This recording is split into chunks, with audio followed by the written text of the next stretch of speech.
Hi, everyone. Welcome to Foresight in 15. This is a show where we take a hot topic for Accenture and our clients, and we look at new research we've got out in the field, and we take you through it in 15 minutes or less.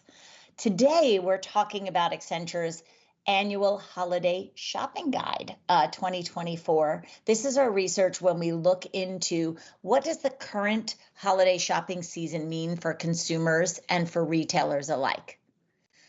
Fun fact, this was the first topic we ever did on Foresight in 15 2 years ago. And I get the privilege to welcome back Jill Standish, who's our Senior Managing Director and Global Lead of Retail, to join me again. She was here 2 years ago for this topic as well. And Laurent Thumine, the Senior Managing Director of Retail in Europe. So thank you both for being here for Foresight in 15. Thank you for having us. Thank you, Jill. All right, so this is our annual retail holiday shopping research, and it shows that consumers are cautiously optimistic. Jill, let's dive in to see what does that mean? What kind of habits or behaviors does that lead you to expect us to see in the retail sector? Great, thanks, Jill. Well, listen, we actually survey consumers before the season. We say, what are you going to do? And what we heard was they're saying we're going to spend a little bit more. So over 75% said they're going to spend the same or higher, which was kind of a shock to me, given the environment and what's going on. But I think the point here is that they're cautious. So they're going to be looking for deals. A huge percentage of people actually have traded down in the last 12 months. So they're shopping private label. They're looking for absolutely when are those deals going to start. So that's why we say there's an optimism because they're going to spend more. However, they're looking for a deal. All right, so that concept of looking for a deal is consistent with things we're seeing across, right? Laurent, tell us a little bit more about that concept. And Jill talked about the consumer point of view. What does that mean for the retail point of view, retailer? Well, it does mean that the retailers have to actually tailor their promotional activity to the different realities that they are confronted to in terms of the different customer clusters behaviors.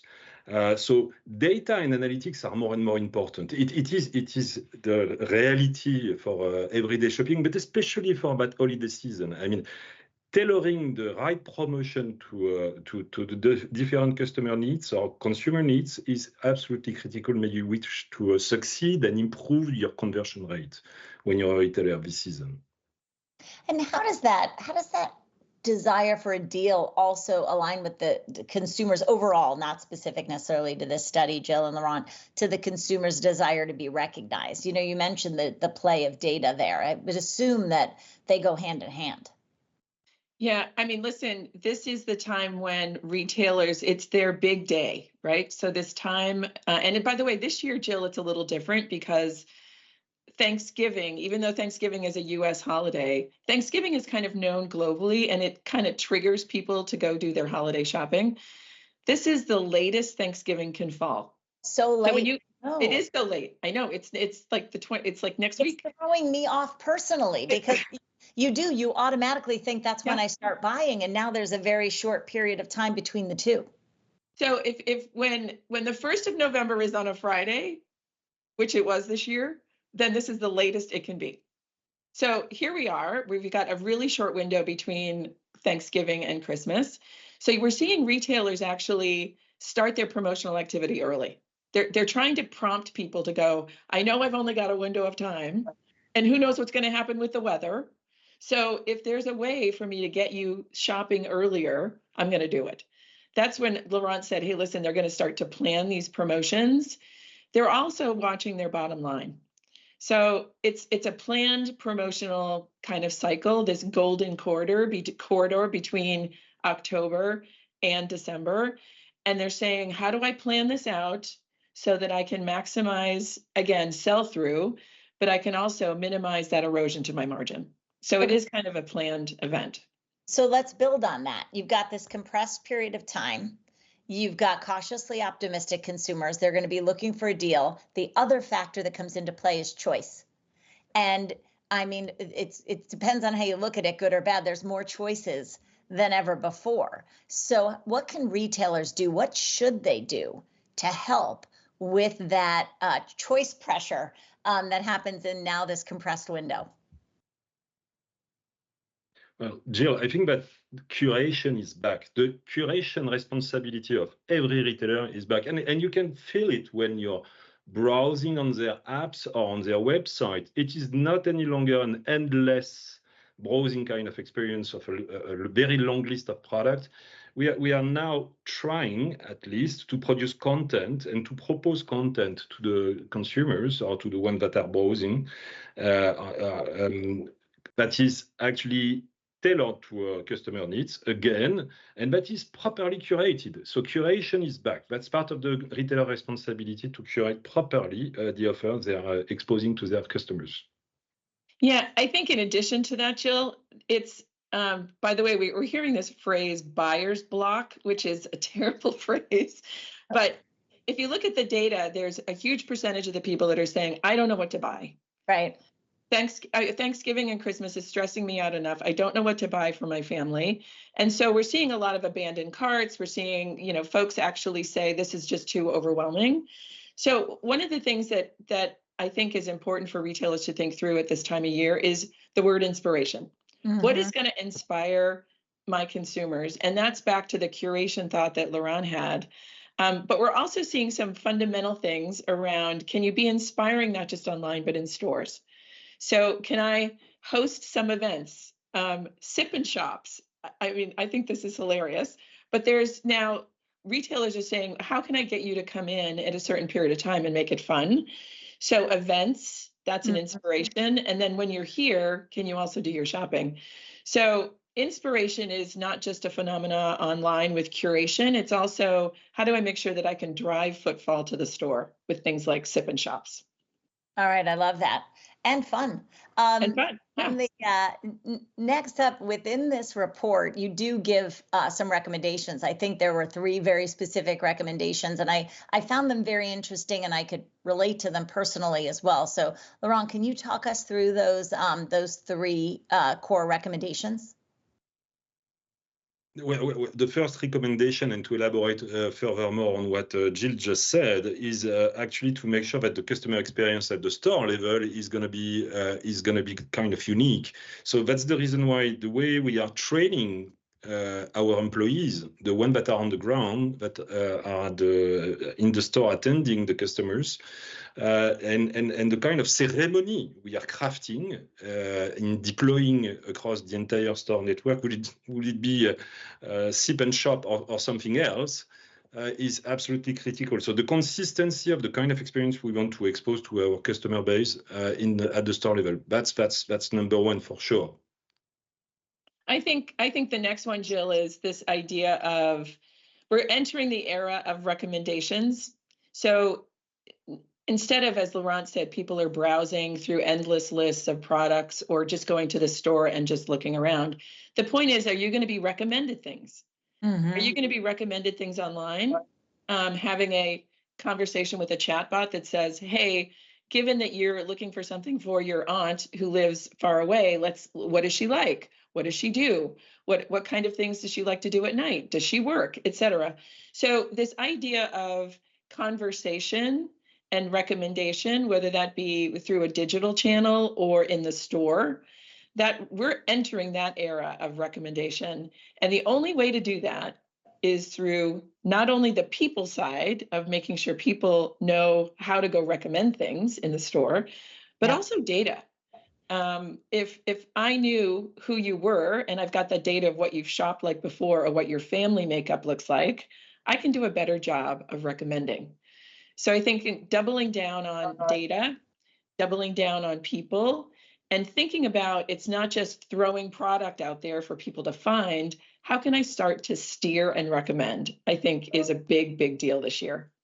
And tell me more, because I read and I thought it was fascinating, the gift card aspect, which I thought was so insightful, to make the gift card activation. So, because sometimes, Jill, you're in that rush period of time. You've got a lot of people to buy for. You're overwhelmed by choice. And what do you say? I'm going to get them a gift card.